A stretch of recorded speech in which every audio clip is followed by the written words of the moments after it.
Un monde nouveau vous appelle.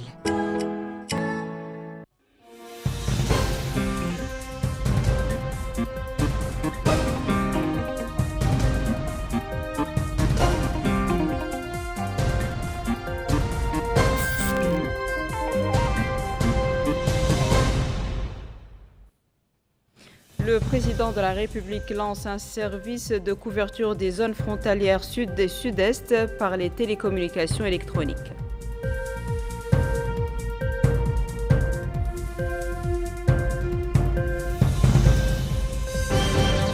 Le président de la République inaugure la réhabilitation du tronçon de la route de l'Espoir.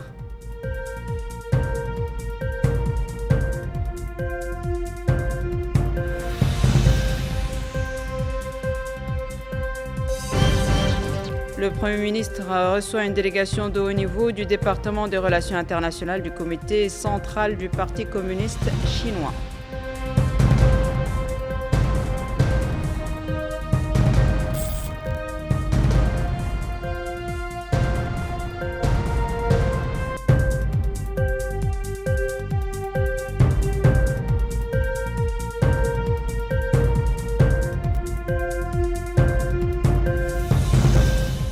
Bonsoir mesdames, mesdemoiselles et messieurs, et merci de vous joindre à nous. Comme annoncé dans les titres, le président de la République, M. Mohamed El-Cheikh Al-Ghazouani, a lancé ce vendredi depuis la ville de Kifa le service de couverture des zones frontalières sud et sud-est par les communications électroniques nationales de 2e et 4e génération.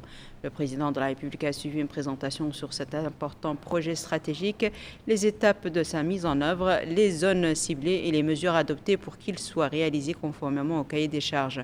Ce projet important dont l'inauguration s'inscrit dans le cadre des célébrations du 65e anniversaire de l'indépendance nationale permettra de renforcer l'accès des habitants des zones frontalières s'étendant à Ndiago, Anbek et Tlahouach au service de télécommunications électroniques grâce à des stations de couverture et de liaison radio.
Cette réalisation stratégique contribuera à la fois à stimuler le développement local et à environ 230 000 habitants d'accéder directement aux services numériques nationaux grâce à un financement du Fonds pour l'accès universel aux services.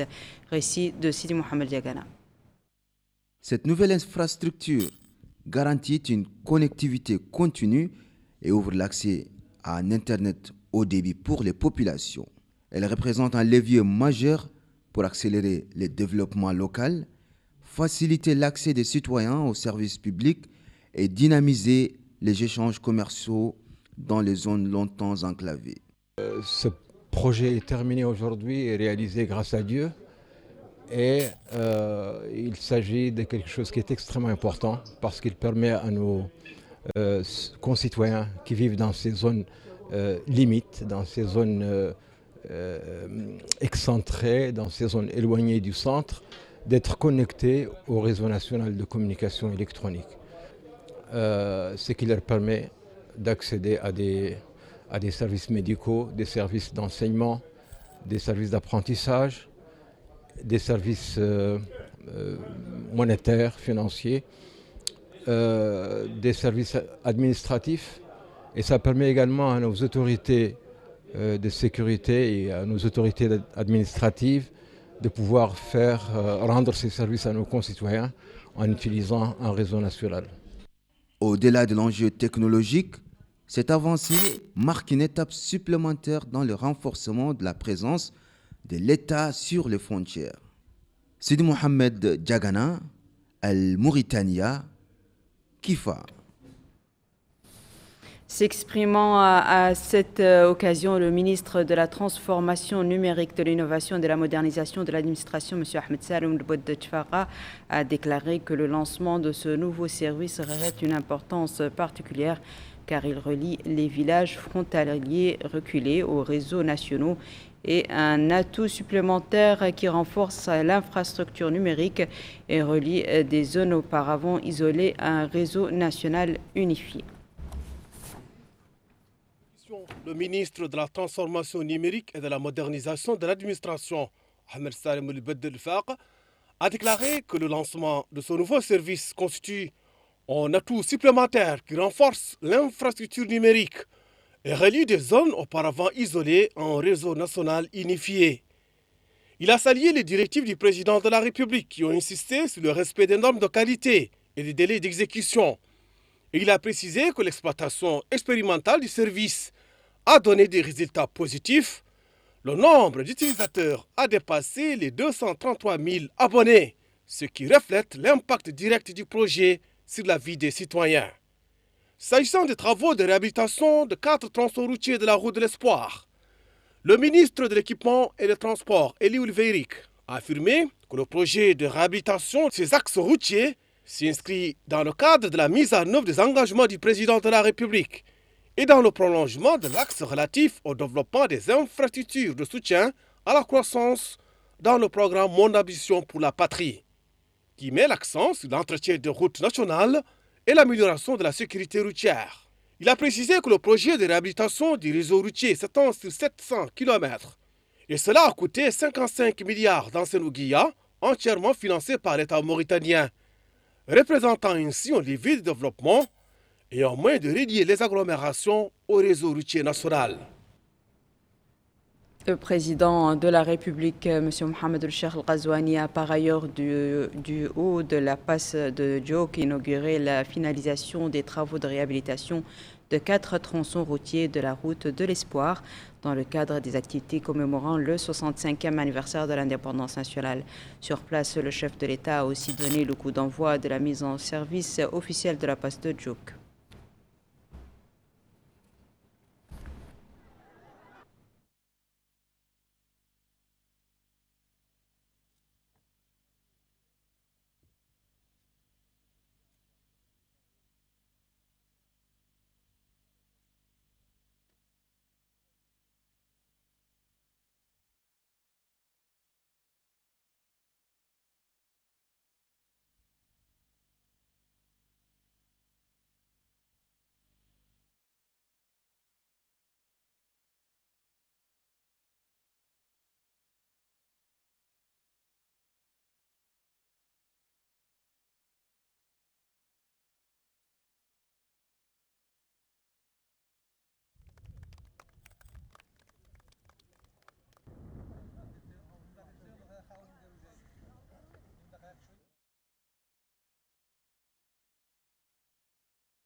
Les tronçons routiers inaugurés ce jour comprenant la réhabilitation du tronçon routier Djouk-Kifa, celui de la route Alek-Mboud, Aouenat-Mpetra et enfin le tronçon Tantan-Ayoun.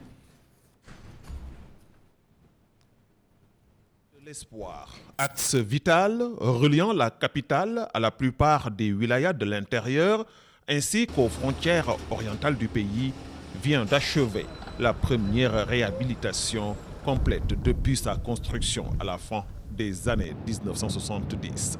Cette remise à neuf coïncide avec le 65e anniversaire de la fête nationale de l'indépendance. الطريق La route, moi je la connais très bien, alhamdoulilah. Elle était très difficile, plusieurs heures pour la traverser. Donc cette action est à saluer car elle fait beaucoup de bien. Cette route a beaucoup d'histoires malheureuses, plein d'accidents. Il y a eu beaucoup de morts ici. Mais Dieu merci, l'élargissement va faire beaucoup de bien et ainsi diminuer ces accidents. Et nous remercions le président de la République pour cette action. Les travaux financés par le Trésor public concernent cet itinéraire stratégique qui relie Nouakchott à Nema, capitale de la région du Hod El Sharqi. Sur plus de 1200 km, la route traverse de nombreuses villes, localités et zones habitées, garantissant la circulation sécurisée des personnes et des marchandises. Nous, de la Saba et de Dohod et toute la Mauritanie qui passeront et même qui passent par un Djouk pour aller à Nouakchott n'ont jamais eu d'accident. Et Dieu merci, cette route est très bien faite. Au-delà de son rôle économique, la route de l'espoir constitue également un couloir touristique majeur et un lien essentiel avec plusieurs pays africains voisins. Rénovée et modernisée, la route de l'espoir offre désormais à ses usagers de meilleures conditions de voyage, tournant la page d'une longue période marquée par la dégradation et les inquiétudes. Elle renoue ainsi pleinement avec sa vocation première, relier, soutenir et dynamiser le pays. La poste de Djouk incluse dans cette réhabilitation représentait une source d'inquiétude pour les voyageurs en raison des nombreux accidents qui ont eu lieu sur ce tronçon montagneux. La passe est désormais constituée de 2 voies, ce qui ne manquera pas sans doute, conjugué à la prudence des usagers, de réduire considérablement les accidents. Retour à Babakarna. Voici Djouk, longtemps considéré comme l'un des points noirs de la circulation sur la route de l'espoir, vient de faire peau neuve. Fraîchement élargi, il dispose désormais de 2 voies dans chaque sens. Une transformation majeure qui devrait réduire de façon significative les embouteillages et les accidents récurrents dans cette zone. S'étendant sur plus d'1 kilomètre et large de 7 mètres, l'ouvrage a été réalisé conformément aux normes d'ingénierie applicables au passage montagneux. Les travaux ont été menés par la CRDC et entièrement financés par le gouvernement mauritanien. Sur le chantier, Mortar Amar, chef de projet, souligne. C'est un projet qui rentre dans le cadre de développement des transports d'une façon générale. Il s'agit actuellement, on parle de la passe Djouk. C'est une passe montagneuse qui a provoqué beaucoup d'accidents. Et c'est pour cela a été élargie. On a fait des passes, c'est-à-dire des voies. On a une passe pour l'aller et une passe pour le retour. Donc c'est un projet qui rentre dans le cadre de la sécurité routière. Cette modernisation répond à un objectif clair, fluidifier la circulation des personnes, des marchandises et des véhicules sur cet axe stratégique reliant la Saba au Dohod. Nous sommes à Kifa, dans la capitale de la Saba, où les populations se réjouissent de la réhabilitation de la route El Emel, financée par le gouvernement mauritanien. Le président de la République a été accueilli à son arrivée ce matin à Kifa par le Wali de la Saba, entouré des élus locaux et de plusieurs autres cadres et personnalités. Les habitants de la wilaya de la Saba ont réservé un accueil populaire au président de la République, exprimant ainsi leur satisfaction pour les réalisations accomplies en faveur de la province et leur aspiration à davantage de projets de développement.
Ici à Nouakchott, le Premier ministre, M. Mokhtar El-Diaye, a reçu ce vendredi une délégation de haut niveau du département des relations internationales du comité central du Parti communiste chinois, conduite par Ji Xin, ministre assistant du département accompagné du membre du parti.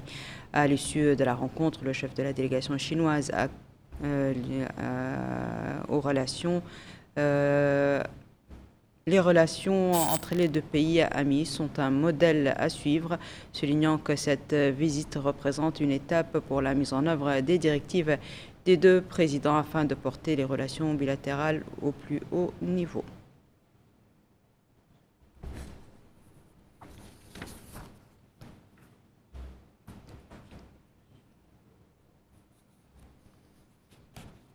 Hier soir, le Premier ministre, M. Mokhtar El-Diaye, a présidé la réunion du comité ministériel chargé du développement du partenariat public-privé.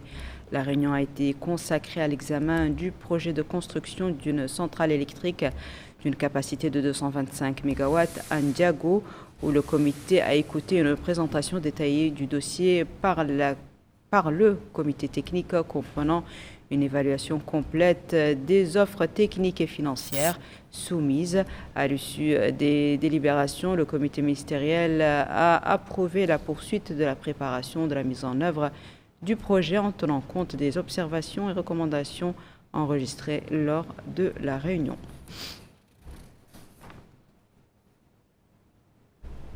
L'actualité au niveau parlementaire marquée par l'entrevue que le président de l'Assemblée nationale, M. Mohamed Ben Boumagat, a eue aujourd'hui avec Dr Abdelaziz Ben Abdullah Al-Raqabi, ambassadeur du Royaume d'Arabie Saoudite en Mauritanie. Leur entretien portait sur les relations d'amitié et de coopération qui lient les deux pays, ainsi que sur les moyens de les renforcer et de les développer, notamment dans le domaine parlementaire, en plus d'un certain nombre de questions d'intérêt commun. On reste dans l'hémicycle dont la commission des finances a examiné et discuté du budget du ministère des Affaires étrangères, de la coopération africaine et des Mauritaniens de l'extérieur et celui du ministère des Affaires économiques et du développement. Les deux ministres ont exposé sur les différents chapitres de leur budget.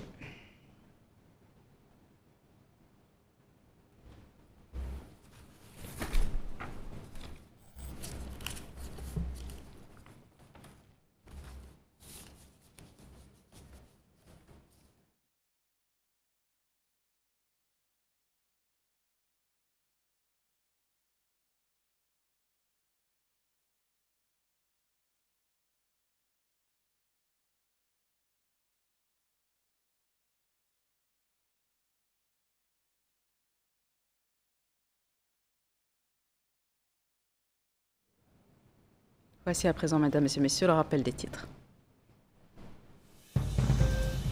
Le président de la République lance un service de couverture des zones frontalières sud et sud-est par les télécommunications électroniques.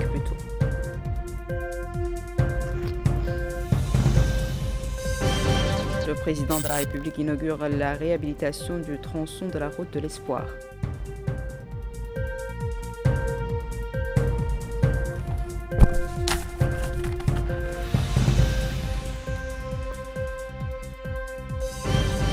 Le Premier ministre reçoit une délégation de haut niveau du département des relations internationales du comité central du Parti communiste chinois.